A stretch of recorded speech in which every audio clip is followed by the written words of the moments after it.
Yan si Garma, sabi ko siya, anong gusto ninyo na marinig ninyo sa bunganga ko? Mayroon ho siyang pag-amin dito.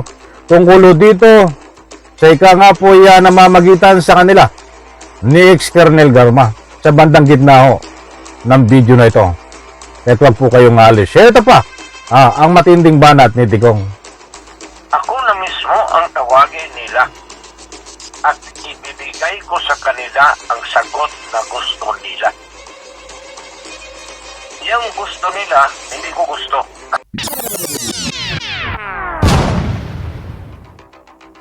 Alright, welcome back to my YouTube channel. I'm Andy's Vlog.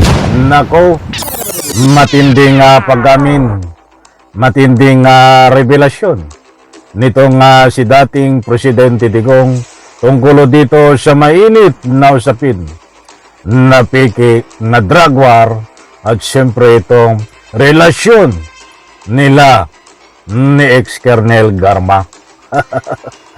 Hindi naman po lingid sa inyong kaalaman na ito ay isiniwalat ni Montolpo sa kanyang artikulo na di umano ay matagal na itong magjuwa, magsyuta.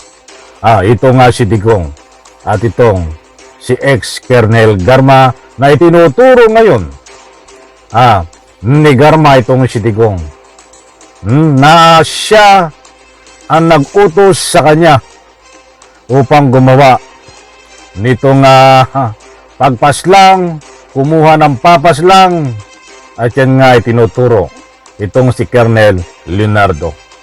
Mga kaibigan, sa puntong ito gusto kong ibahagi sa inyo itong mainit-init pa, matinding pag-amin at revelasyon nitong si Digong.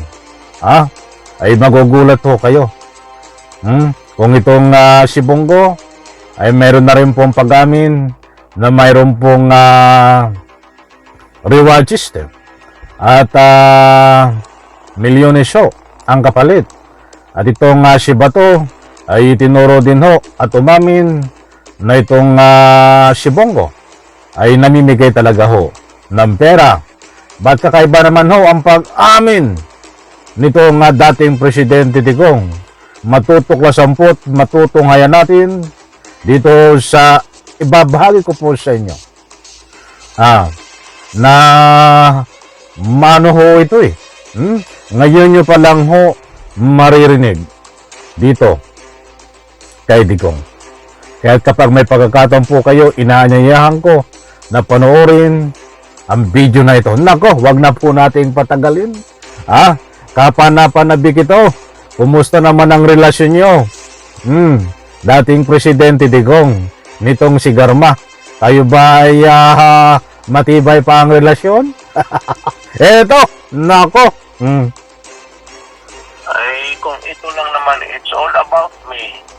Hindi, ako na lang. Bakit pa yung ibang tao? Ako na mismo ang tawagin nila at ibibigay ko sa kanila ang sagot na gusto nila. Yung gusto nila, hindi ko gusto. Yung gusto nila. As a matter of fact, magtanong ako sa kanila before the start of any...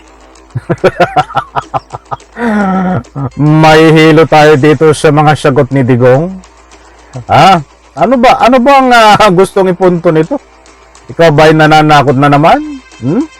Baka ang akala mo pa, Digong, ay katulad na noon na nasa iyo ang simpatiya ng tao. Pakinggan po natin, diretso po natin. Kasi nagbubuhat ito ng sariling bangko eh. Binabaligtad lahat ang pangyayari ho. Mayroon ho siyang pag-amin dito. Tungkol dito, sa ika nga po namamagitan sa kanila ni ex-Colonel Garma sa bandang gitna ho ng video na ito. At wag po kayong alis. Ito pa, ang matinding banat ni Digong.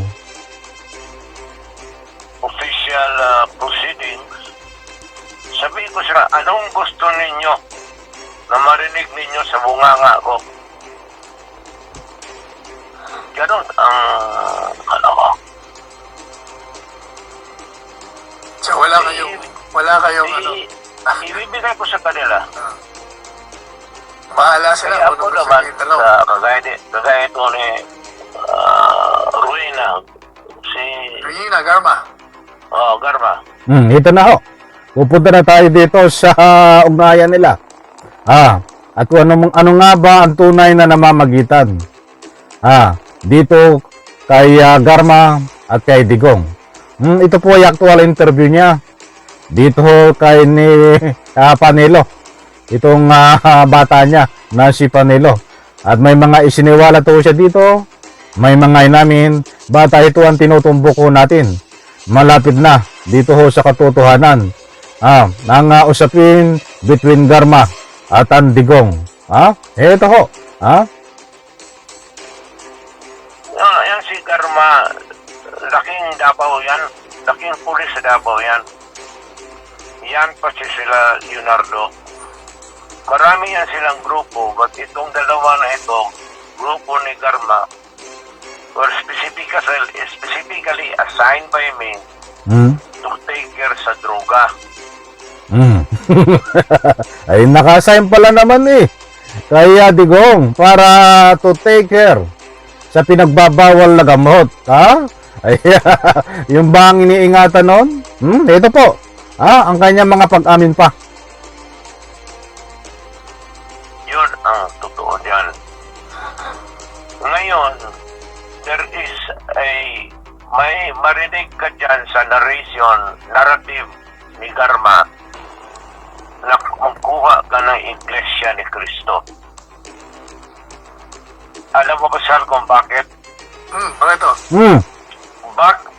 Alam mo bakit? Because ang Iglesia ni Cristo, may tiwala ako at alam kong may ipapatrabaho ako pati pera. Diyos ko po, Rode. Gasgas na ito. Parang bata ka naman, Digong na nagpapalusot. Tatanggapin ba sa korte yan? Mga sinasabi mo, abogado ka pa naman Digong, ano na yan? Umaamin si Digong ho. Dito sa namamagitan sa kanila ni Garma. Yan ho, matindi ho ang kanyang mga revelasyon. Dito sa relasyon nila ni Garma. At napakinggan nyo naman. Talagang umamin siya. Ba't ito ang kanyang inamin? Diretso po natin. Yung si Leonardo ng Iglesia ni Cristo, sabi ko magkuha ka. Hindi naman kailangan na kaibigan mo yung personal. But because of the Iglesia ni Cristo, guys, maasahan mo at yung pera mo hindi masayang, hindi ibulsa at gagastuhin yan para sa project na pinapagawa mo sa kanila. Anong project? Parang grade 1 lang may project, ano? Nako ho, hanggang ngayong ba naman ay patuloy pa rin ang palusot mo. Isang uri ng mga katuwiran na hindi katanggap-tanggap. Kahit ako di ba? Kaya kong mag-invento ng mga ganyang katuwiran pag humarap ako sa isang interview. Inaamin niya ho dito na ang namamagitan sa kanila ni Garma ay ito nga yung tungkol doon sa iglesia. Hindi po ito ang hinihintay ng taong bayan na matinding mga kasagutan na dapat ka paniwala. Yan ang totoo. Madaling sabi, Mr. President, yung pong pinondohan ninyo yung war on drugs, hindi yung magbibigay ng pera sa mga pulis na pumatay na gaya ng sinasabi ng mga kalaban nyo. Walang pulis na papasok na ganon. Walang gagong pulis na papasok ng makukulong siya. Why would they accept that kind of agreement when it will later on bring their downfall? Magpayag yan sila, bigyan mo ng pera, operational funds. Pagkatapos, from time to time, tanungin ko sila, o tapos na ba? Kasi medyo kulang pa because yung iba nagpunta ng Cebu, yung iba sumipat sa Zamboanga. We have to do. Asahan po natin dito sa mga banat ni Digong na gagawa ho ito ng mga invento. Katulad ng mga sinasabi niya, mga invento na ho ito eh. Ito pa. More follow-ups. O sabi ko, dagdagan ko yan. Yan ang sinasabi ng reward. Walang reward yan. Hindi ako magbibigay ng reward. Kung ang pinakamaano sila sa akin is pag mission accomplished, is yayain ko sila sa restaurant, magkain kami, and I congratulate them. Ay, congratulations sa mga nakapatay at pumatay ng mga inosente. Ito ang bayad nyo, milyones. Ang pinakamalaking bayad ay itong nanlaban kuno. Palalabasin nilang nanlaban. Yan ang totoo. Ayun ho, sa lumalabas ng mga testigo. Ba't itong sinasabi ho ni Digong ay kakaiba ho? Ituloy pa. In other words, yun ang in other words, Mr. President, yung pinaka-reward nila. Giving them recognition of doing their work. At saka, palainom mo yung pulis. Bilang mga dalawang boteng scotch. Kaya yung nakikita natin sa, di ba, pumupunta ka man ng noong kayo sa saan? Bar ni Bong. Yung mga pulis na yun lang yan sila. Yung punta doon na 4-5 mga yun yan sila na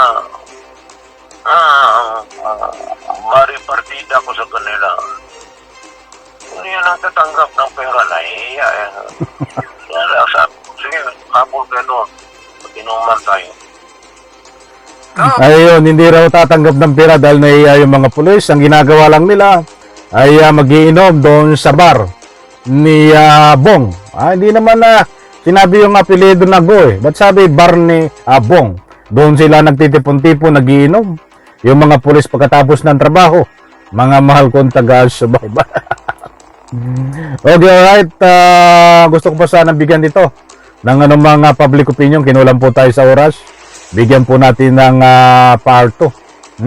Ang maliwanag ko dito ay wala daw reward. In-explain ko na po sa inyo na mayroon si Bongo na on the record na umaamin ho ng utos ni Digong na mayroon talagang reward na milyones ang kapalit. Mga mahal kong taga-subaybay, Nako, pasensya na, nabitin din kayo. Talagang ang bilis ng oras. Ayat ang pag-amin naman niya ho dito between Karma sa kanilang relasyon, ayun nga, hindi po iba ho ang inamin bagkos pumunta ho dun sa mga iglesia ni Cristo. Asahan po natin tuwing lalabas ho ito sa mga interview ay isasalba ang kanilang mga sarili upang gumawa ng mga kwento na palusot.com, isang uri ng palusot. Batabangan po natin hindi na po ito makakalusot dahil marami ho ang matitibay na mga ebidensya na magdidiin po sa kanya tungkol dito sa usapin na mainit na drug war, Peking drug war reward system. Nagbabayad upang ganahan, maghanap ng tataniman, maghanap ng papaslangin. Itong mga kapulisan. Hindi po lahat ng mga kapulisan. Bye-bye, palakpakan.